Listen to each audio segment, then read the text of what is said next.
है अगर गुरुवर का सानिध्य पाना तो विद्यासागर.गुरु पर जरूर आना।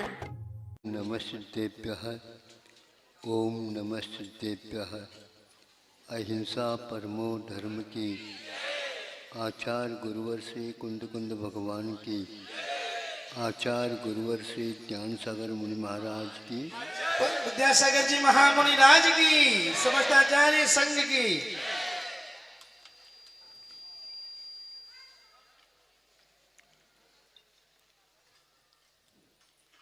सबको तो हम तोल सकते हैं,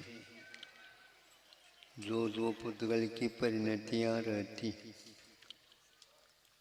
किंतु तोल कई प्रकार के हुआ करते हैं।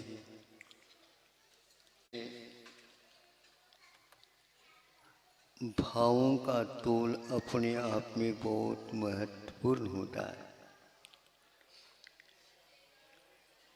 भगवान बड़े होते हैं, हाँ। अब हम क्या होते हैं, छोटे होते हैं ना, होते हैं। फिर भी हमारा मन बहुत छोटा है, क्योंकि हमारी आत्मा बड़ी है और हम मन के बिना भी रह सकते हैं।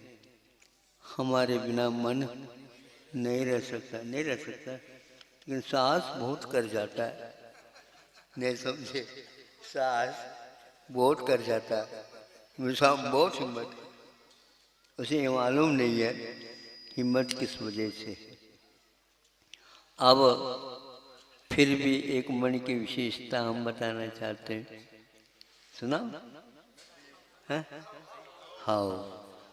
अब देखो कितने भावों से, कितने मन बना करके आप लोग आए और अपने गुरु तो ठीक है, लेकिन भगवान को भी आप अपने छोटे से मन के कोने में बिठा दिया।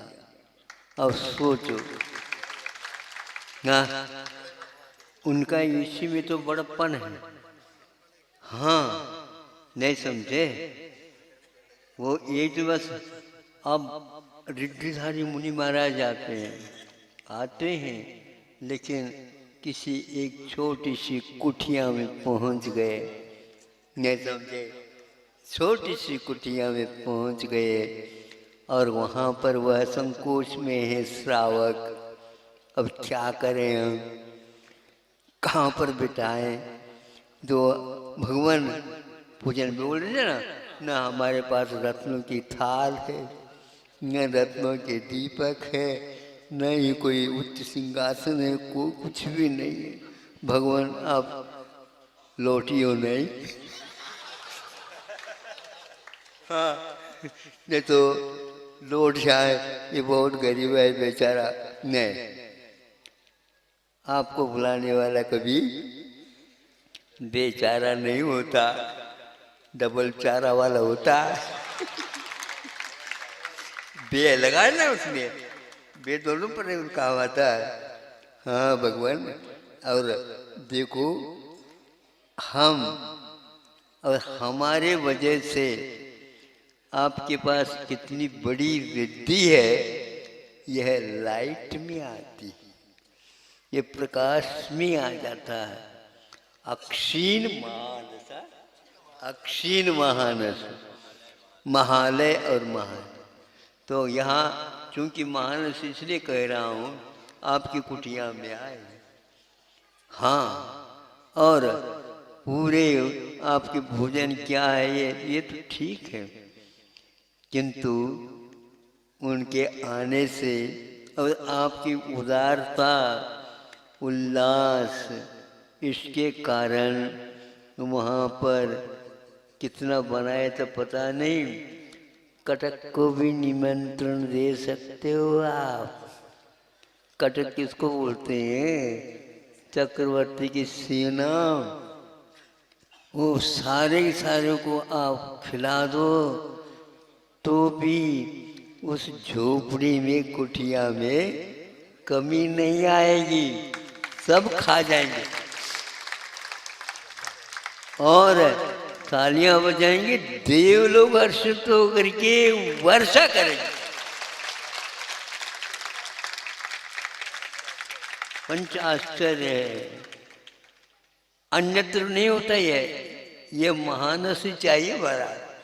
यहाँ मानस तो है ही नहीं, लेकिन मानस वृद्धि वाले भी आ जाते हैं तो उनके प्राणों को और उद्दीप्त करते हैं, उत्साहित करते हैं और तीन लोक को प्रकाशित करने की क्षमता विद्यमान है। वह आपके थोड़े बहुत भोजन के कारण केवल ज्ञान प्राप्त करते हैं। ऐसा प्राण उनको प्राप्त हो जाता है जो हमेशा हमेशा के लिए बिना तेल और बिना बाटी और बिना दीपक वो जलता रहेगा, जलता रहेगा। ऐसे भावों के कारण आपका मन भी बहुत उदार कहलाता है और सारे के सारे लोग उसकी चर्चा करते हैं। द्वादशांग में भी यारस वेशु वासे परिमासु 11 प्रकार के उपासक प्रतिमा होते हैं, उनमें श्रावकों का स्थान पहले आ जाता है।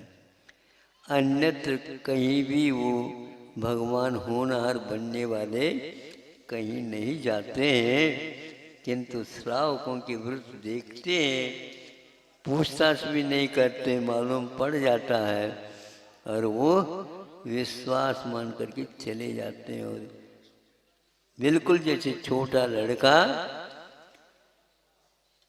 अपने घर में पहुंच जाता है, समय पर भोजन कर लेता और चला जाता है, उसी प्रकार ये भी जंगल में से कहीं निकल करके आ जाते हैं और चले जाते हैं। इसलिए आचार्यों ने मन के भाव को कहा, इसका भी कोई पार नहीं होता, किंतु वह संसार के धंधों में लगा हुआ है, इसलिए इसके महत्व को नहीं समझता। गुरु लोग जिनवानी भगवान इसको उपदिष्ट करते हैं और हमारे कल्याण में वो निमित्त बनते हैं और उनके विकास के क्रम में श्रावक लोग भी निमित्त बन जाते हैं। इस प्रकार आचार्य उमा स्वामी ने परस्पर उपग्रह जीवना ये सूत्र लिखा, उसकी टीका अवश्य पढ़ियो। उसमें लिखा, भगवान के ऊपर भी यदि आप उपकार कर सकते हैं तो कैसे कर सकते, वो तो उनका तो उपकार तो कभी चुका ही नहीं सकते, लेकिन आप भी उनके ऊपर, गुरु के ऊपर आपका, आपके ऊपर गुरु का उपकार होता है। ये रहस्य उस सूत्र में खोलते हैं, इसलिए यह सूत्र का महत्व बहुत अपरंपार है। परस्पर उपग्रहो जीवानाम, इस प्रकार बहुत छोटा सा मन है, किंतु आसमान को छूने वाले ऐसे भगवान को भी अपने आस्था के सिंहासन पर बिठा करके और अपना कल्याण कर लेता है। आज कहा इनको ने, अरे मोड़ा तुमने,